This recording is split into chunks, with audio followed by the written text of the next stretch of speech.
jaman kono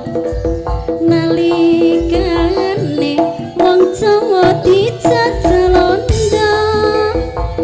ana jagoan bela rakyat bela bangsa jenenge Sarip ing desa tambah asa lurang gedangan kok dadi londo blangkonan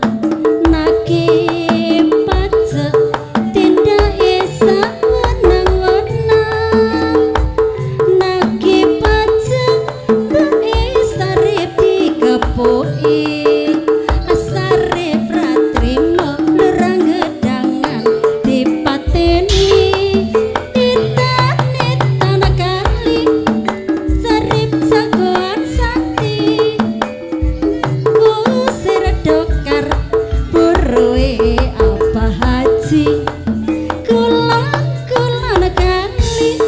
Sarip jagoan sakti musuh bebuyutan pahit titik seduk lati yen Sarip gaweyane pancen maling yen hasile diweneke fakir miskin aja ditiru iku sandiwara kuno cerita